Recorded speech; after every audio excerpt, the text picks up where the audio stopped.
Então, essa apresentação foi feita num formato assim mais leve, para não ser uma apresentação tão rígida como uma palestra normal, para tentar mostrar um pouco para o pessoal o potencial que a gente tem das espécies de peixe que existem aqui no Rio Tocantins, né? Então, o foco dessa apresentação principal é justamente mostrar para as pessoas quantas espécies de peixes existem aqui no Rio Tocantins, quantas dessas espécies são de fato conhecidas para a gente pela ciência, quantas espécies ainda existem para se conhecer das que a gente ainda não conhece e quais são os potenciais que essas espécies podem representar para a gente, não só do ponto de vista econômico, mas do ponto de vista social e cultural, que a gente sabe que tem uma importância muito grande para a gente aqui do estado, né, do Tocantins. Então, para falar um pouco sobre isso, o levantamento do professor Lucindo e do pessoal aqui do UFT teve um sucesso muito grande em mostrar as espécies com ocorrência aqui no reservatório do Lojeado, né? Então, dentro do reservatório do Lojeado, eles observaram 343 espécies de peixes, das quais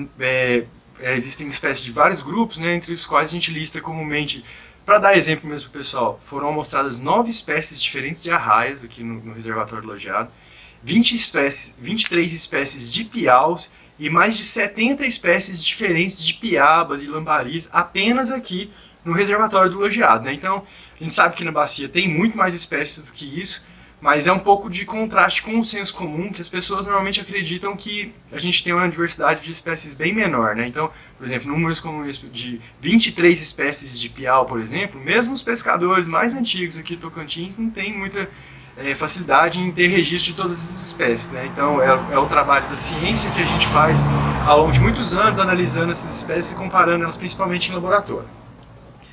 Então, já dando exemplo aqui, nesse slide a gente tem a lista de todas as espécies dessa família de piau, né, que é a família Anostomidae, que foram observadas nesse estudo. Então a gente tem ali, além de todas as espécies que foram identificadas com o nome certinho, vocês podem perceber que na lista aparecem algumas leporinos, SPA, SPB, SPC. O que é isso? SP significa espécie, né? E SPA, SPB e espécie C, por exemplo, significa que essas espécies não conseguiram ser identificadas, elas não têm, portanto, um nome científico certo, e elas foram identificadas dessa forma porque sabe-se que são espécies potencialmente novas ou espécies que não foram identificadas propriamente e podem eventualmente vir a ter algum potencial, então elas carecem de estudo, né? Então é isso que a gente faz aqui basicamente no estado. A gente faz muitas pesquisas, principalmente voltada para a parte da ictiologia, e agora eu vou mostrar um pouco para vocês de resultados que a gente tem de análises que a gente tem feito sobre o tamanho dessa dificuldade de trabalhar com peixes, principalmente, né, por conta desse impedimento taxonômico que a gente chama, que é essa dificuldade de identificar as espécies, né. Então, para isso, a gente fez um estudo, a gente entrou nessas bases de dados, tanto a Web of Science como o Google Acadêmico, e pesquisamos por palavras como ictiologia, neotropical e de peixes, né.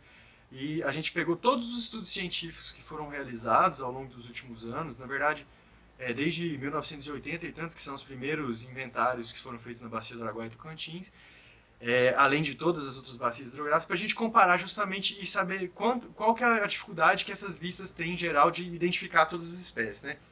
Então, de 106 estudos, como vocês podem perceber nesses slides que a gente analisou, a gente observou 5.766 espécies, dos quais dessas, 1.290 estavam identificadas indeterminadamente, né? Não existe relação entre quantas espécies foram observadas em um estudo e quantas a gente conhece ou não conhece. A nível de bacia hidrográfica, os resultados desse estudo mostram que a bacia amazônica, do qual o sistema Araguaia-Tocantins faz parte, é a bacia mais rica em espécies de peixe desconhecidas entre todas. Quando a gente fala das bacias costeiras do Brasil, de todas as bacias do sistema neotropical, bacias do Paraná, Paraguai ou São Francisco, todas essas espécies apresentam alguma indeterminação taxonômica, né, de identificação das espécies, porém nada se compara com a Amazônia, com o sistema Araguaia-Tocantins.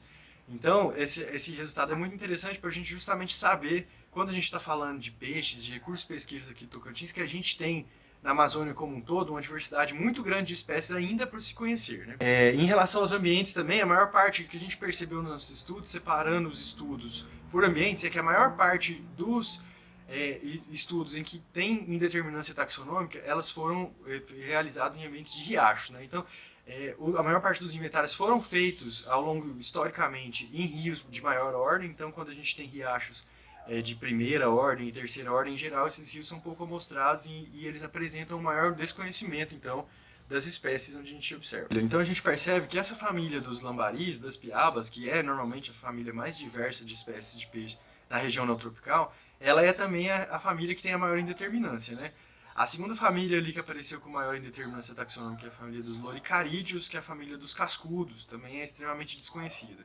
E em terceiro lugar, a família Heptapteridae, que é a família dos peixes chamado lobó, né, que é aquele bagrezinho que ocorre muito, o pessoal observa principalmente na época da chuva. A gente percebe essa indeterminância das espécies por porcentagem, né? Então a gente percebe que algumas famílias tiveram uma porcentagem bem elevada, principalmente a dos peixes elétricos, né? Essa família Hippopomide, de alguns dos peixes elétricos, ela tem uma indeterminância de táxons de espécies conhecidas que chega a 60%. Né? O que isso significa? Significa que para algumas espécies dessa família de peixes elétricos que ocorre principalmente na Amazônia, mais de 60% das espécies registradas elas não são identificadas a nível de espécie, podendo ser, portanto, espécies novas ou espécies que a gente não conhece, né? Todo o potencial que essas espécies podem representar também. Então, a gente observou também no nosso estudo alguns táxons que não tiveram indeterminância, que todas as espécies foram muito bem identificadas. Isso é muito interessante, porque essas espécies têm, portanto, um grande potencial para a gente trabalhar com elas economicamente. Então, destaque para a família Aquiride, que é a família do linguado, né? Ctenolucide, que é a família da bicuda, Cynodontidae é a família das cachorras. Essas espécies, toda vez que elas apareceram em algum estudo, elas estiveram bem identificadas, e assim como a família das papaterras, né, Prochilodontidae. Então isso significa que as espécies têm bastante potencial para a gente trabalhar com elas, em virtude que não existem problemas de identificação das espécies. E entre essas se destaca a família Hemiliodontidae, né, que é a família do nosso voadeira, ou piau voador, que o pessoal chama aqui no Tocantins, que essas foram observadas 63 ocorrências com nenhuma dificuldade de identificação. Então são espécies com bastante potencial para a gente estudar a genética, a parte de recursos pesqueiros, porque tem bastante potencial para ser utilizado nisso. Né? A gente percebe também que ao longo dos estudos tem uma tendência de decréscimo nessa indeterminância taxonômica ao longo do tempo. Então, quando for passando, a gente pega os primeiros estudos lá desde 1990 até agora 2020, a gente percebe então nessa linha que existe uma tendência de decréscimo, é lógico, porque a gente vai conhecendo mais espécies e a tendência é que vai diminuindo, né? Isso. Então, o que a gente tem feito para preencher essa lacuna? Eu vou mostrar agora para vocês dois estudos que a gente elaborou aqui na bacia do Rio Tocantins, no Alto Tocantins. A primeira foi a descrição de uma espécie que a gente chamou de Moencausia goiá, que é essa espécie de lambarizinho que tem aí na imagem, muitas pessoas já devem ter visto ela aqui pelo Tocantins. E a distinção que a gente fez dela através de todas as outras espécies, além da parte da genética e tudo, a gente faz também a osteologia, né? Então essas espécies todas elas foram diferenciadas também através da dentição, da comparação osteológica delas. Vocês podem perceber então nessa foto também que a gente analisa toda a parte de dentição e da osteologia do crânio para a gente confirmar que são espécies diferentes mesmo, né? Mais recentemente, esse ano, a gente conseguiu publicar um artigo sobre duas outras espécies também novas do Rio Tocantins. São espécies do gênero Quinodos. A maior parte das pessoas conhecem como piaba mesmo, são piabinhas pequenas, de riachinhos, e essas espécies têm um potencial muito grande econômico. A gente tem trabalhado para desenvolver isso porque elas têm uma taxa de crescimento muito rápido, se alimentam de um nível trófico muito baixo, então pode se alimentar desde detrito, tudo, reproduzem em qualquer época do ano, ou seja, são espécies que têm um potencial tanto para a produção de ração quanto de proteína animal, enfim. A gente tem trabalhado também com outras instituições para desenvolver o maior conhecimento sobre essas espécies nativas aqui do Tocantins. Então, aqui tem uma foto do Quinodos, né, um indivíduo de pouco mais de 2 centímetros, que é o comprimento médio mesmo dessa espécie. A gente tem ocorrência dela praticamente em toda a bacia do Rio Tocantins, mas como vocês puderem ver no começo, existe uma diversidade muito grande dessas espécies, né, um trabalho muito grande para a gente fazer a comparação osteológica e provar que são espécies distintas, né? Então, mostrando um pouco do caso dessas espécies, para falar para vocês que, como foi demonstrado pelo Walter Azevedo Santos, colega lá da Unesp de Botucatu, em 2015, o cultivo das espécies nativas ele é muito pouco pesquisado e incentivado no Brasil, né?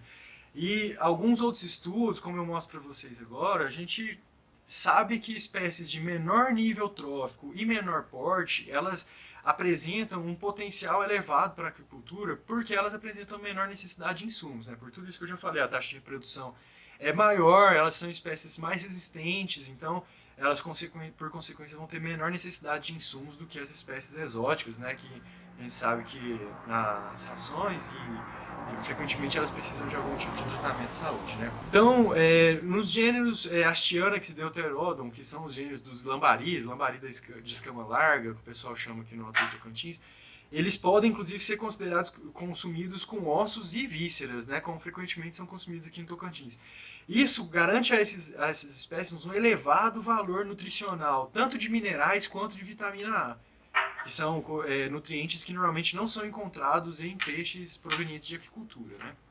Então, isso mostra, como demonstrado pelo Fonseca em 2017, que existe um potencial imenso para a aquicultura sustentável utilizando essas espécies, né? A gente sabe que existe aqui, por exemplo, no Tocantins, o esforço da Embrapa e de outras instituições a nível de Brasil que têm trabalhado no desenvolvimento dessa aquicultura, e a gente está contribuindo com isso, principalmente através do conhecimento de espécies novas, né, que a gente tem certeza que vão servir para esse potencial também. É isso, eu queria agradecer a toda a organização da Agrotins, o pessoal que está participando da organização do evento, a todo mundo que nos ajudou, da nossa assessoria de comunicação também do Naturatins, como toda a equipe do Naturatins que trabalha com a gente nessas pesquisas, ao projeto ProEspécie, que é coordenado pelo Ministério do Meio Ambiente, a agência executora no Brasil é o WWF Brasil, o Centro Nacional de Conservação da Flora, que também é um parceiro importante da gente no projeto ProEspécies. Quero agradecer também, que eu faço parte do projeto Quelônios do Tocantins, todos os parceiros do projeto Quelônios, que também são importantes para a gente no desenvolvimento de todas essas pesquisas, tanto o IBAMA,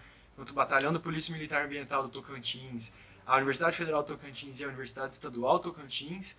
E algumas dessas pesquisas foram financiadas pela Fundação Ruford e tiveram a execução da ONG Projeto Piraptinga, da qual eu também sou membro. Eu agradecer a todos os membros também do Projeto Piraptinga.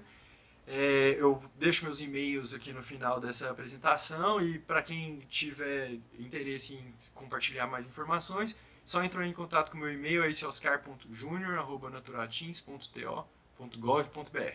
É isso, pessoal. Obrigado. Até mais.